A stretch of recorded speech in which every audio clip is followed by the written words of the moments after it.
नमस्कार मित्रांनो, मी आपला मित्र श्रीधर. आपल्या कृषी मित्र श्रीधर या यूट्यूब चॅनलवरती स्वागत आहे.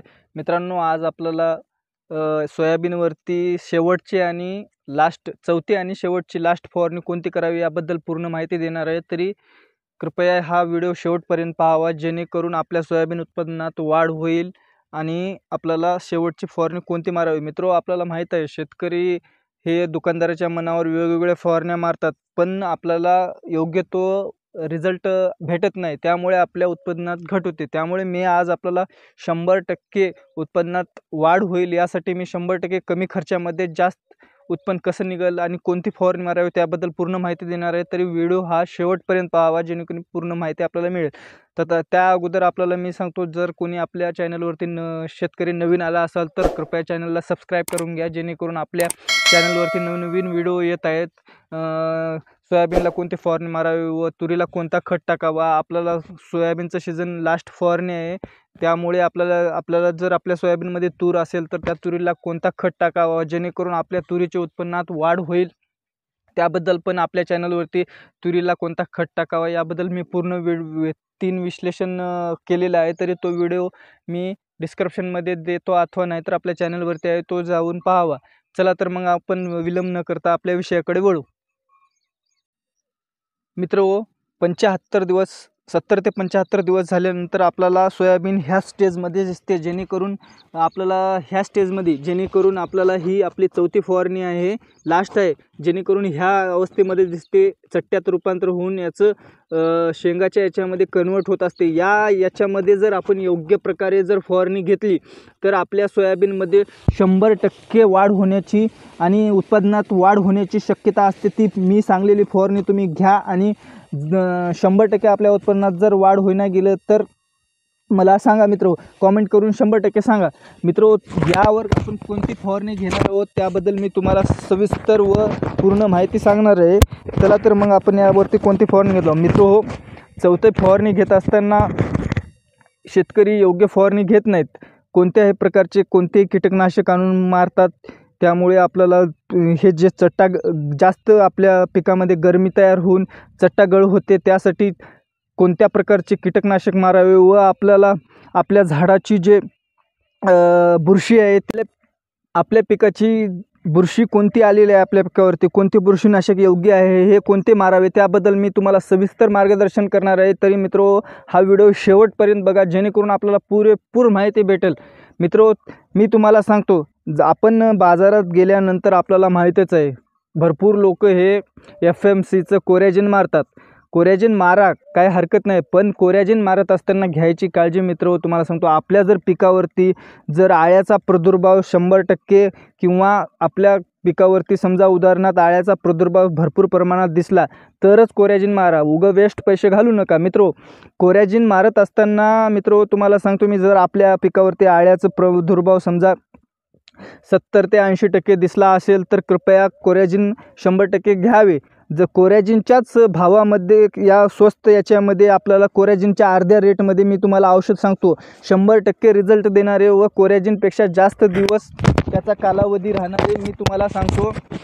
ते जर आपण औषध घेतलं तर 100% आपल्याला कमी खर्चामध्ये जास्त आपल्याला फायदा होऊ शकतो.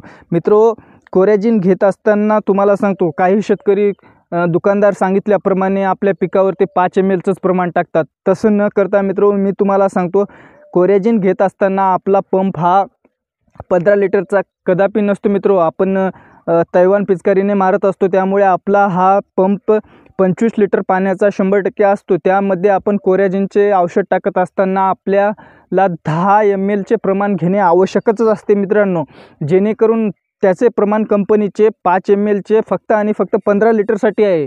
त्यामुळे 15 लिटरमध्ये 5 ml टाकलं तर जसा आपल्याला हवा तसा रिझल्ट मिळत नाही. त्यामुळे आपल्याला आपला तैवानचा हा पंप हा 25 लिटरचा असतो, त्यामुळे आपल्याला 10 ml प्रमाण घेणे आवश्यक असते. मित्रो, त्यानंतर मी तुम्हाला सांगतो, आपल्याला जर आपल्या पिकावरती जर आळ्याचा प्रादुर्भाव हा आपल्याला 30 ते 40% दिसत असेल तर आपल्याला एक स्वस्तात मस्त सांगतो, इमोमॅक्टिन बेंझिन, तुम्ही कोणत्याही कंपनीचं घ्या. इमोमॅक्टिन बेंझिन आपण जर स्वस्तात मस्त आपल्याला 250 ग्रॅमचं आपल्याला माहीतच आहे, मार्केटमध्ये हे 400 ते 500 रुपयाला भेटते. ते जर आपण घेतला तर अगदी उत्तम स्वस्तामध्ये मस्त इमोमॅक्टिन आपण घेऊ शकता. जर आपल्या पिकावरती अळीचा प्रादुर्भाव हा 20 ते 30% दिसत असेल तर तुम्हाला मित्र सांगतो मी, आपण 20 ते 30% जर दिसत असेल आपल्याला तर तुम्हाला क्लोरोफायरिफास हे आपण घेणे आवश्यक असते. आपला जर जास्त खर्च करायचा नाही मित्र, आपल्या जर पिकावरती अळीचा प्रादुर्भाव नसेल तर आपल्याला जास्त करून काय फायदा नाही, खर्च करून फायदा नाही. त्याचबरोबर जर आपल्याला स्वस्त आणि मस्त आपला जर FMCचं कोरॅजिन भेटत नसलं तर स्वस्तामध्ये मस्त तुम्हाला सांगतो मी 25 दिवस कार्य करणार. आपल्या शेंगा जोपर्यंत शेंगाचा दाना पोखरणार नाही तोपर्यंत आपल्याला जे कार्य करण्यासाठी मी एक मस्तपैकी एक कॉम्बिनेशन तयार केलेलं आहे. ते मी तुम्हाला सांगणार आहे. एकदम 25 दिवस ॲव्हरेज देणार मित्र. तुम्हाला सांगतो आपल्याला बाजारामध्ये माहीतच आहे इमोमॅक्टिन बेंझिन भेटते. त्यामध्ये आपण जर क्लोरोफायरिफास 50% इशीज जर दोन्ही मिसळून जर आपण आपल्या पिकावरती फवारणी केली तर मित्र तुम्हाला सांगतो मी 25 दिवस कंप्लीटली 25 दिवस आपल्या पिकावरती अळीचा प्रादुर्भाव येणार नाही. तोपर्यंत आपल्या शेंगाचे कन्वर्ट आपल्या दाण्यामध्ये होऊन आपल्याला अळीचा काहीच प्रादुर्भाव होणार नाही. त्यामुळे मी तुम्हाला सांगतो मित्र 100% आपण इमोमॅक्टिन बेंझिन व 50% क्लोरोफायरिफास हे घेऊ शकता. जर आपल्याला जर समजा त्याच्यापेक्षा आपल्याला जर मी सांगतो मित्र सिजंटा कंपनीचं ॲम्प्लिगो हे एक चांगलं आणि कीटकनाशक एक मार्केटमध्ये सध्या गाजलेलं कीटकनाशक आहे. भरपूर शेतकऱ्याची पसंत आहे. ॲम्प्लिगो म्हणतात, पण ॲम्प्लिगो घेत असताना भरपूर शेतकरी आपल्याला चुका करताना दिसतात मित्र. ॲम्प्लिगो टाकत असताना आपल्याला 12 mlचं प्रमाण टाकायचं असतं, तर मित्र आपल्याला दुकानदार 8 mlचं प्रमाण सांगतात. तरी मी तुम्हाला सांगतो माझा स्वतःचा अनुभव सांगतो मित्र, ॲम्प्लिगो टाकत असताना 12 mlच्या प्रमाणे आपण ॲम्प्लिगो घेणे आवश्यकता असते मित्र. यानंतर आपण पाहणार आहोत बुरशीनाशक कोणते घेणार आहोत मित्र. आपल्याला माहीतच आहे मार्केटमध्ये आपण अनेक कंपन्या आहेत, त्यामध्ये बुरशीजन्य रोगाच्या अनेक हे आहेत मित्र. कंपन्या असल्यामुळे कोणतेही लोकल कंपन्याचे दुकानदार बुरशीनाशक देतात. त्यामुळे लोकल कंपन्याचे बुरशीनाशक न घेता मी तुम्हाला सांगतो मित्र BSF कंपनीचं पॅरेक्झर हे नावाने उपलब्ध असलेले आपण बुरशीनाशक घेणे आवश्यकच आहे. कारण की मित्र जर आपल्याला या अवस्थेमध्ये आपल्या शेंगावरती या जागी तुम्हाला सांगतो मित्र आपल्याला जर शेंगा चट्टाच्या रूपात होत असताना मित्र तुम्हाला सांगतो ह्या जागी बुरशीचा प्रादुर्भाव होण्याची 100% दाट शक्यता असते. ह्या जागी मित्रांनो 100% प्रादुर्भाव असतो. तरी ही शेंग बुरशीचा प्रादुर्भाव झाल्यामुळे ही तुटून असे गळ होते. हे जर आपल्याला गळ रोखायचे असले तर मित्रांनो BSF कंपनीचं पॅरेक्झर घेणं हे आपल्याला आवश्यकच आहे. मी चॅलेंज देऊन छाती ठोकून सांगतो की BSF कंपनीचं जर पॅरेक्झर घेतलं तर आपल्याला एक शेंग गळ होणार नाही, याची मी गॅरंटी देतो. मी स्वतः आज 3 वर्ष झाला अनुभवत आहे मित्रांनो. त्यामुळे आपल्याला BSF कंपनीचं पॅरेक्झर घेणं हे आवश्यकच आहे. जर कोणत्या शेतकऱ्याला जर समजा आपल्याला पॅरेक्झर घेणं उपलब्ध नसेल तर त्याचमध्ये आपल्याला मी तुम्हाला सांगतो स्वाधीन एक बुरशीनाशक चांगलं आहे आणि कमी खर्चामध्ये पण आहे. पण मी तेवढं त्याला हे देत नाही, तरी त्याला सेकंडमध्ये ठेवलेलं आहे. स्वाधीन वापरलं तरी चालेल. तर मित्रांनो मी तुम्हाला सांगतो आता हे झाले आपल्याला बुरशीनाशक आणि कीटकनाशक कोणते घ्यावे हे 2 आपल्याला सांगितलेले आहे.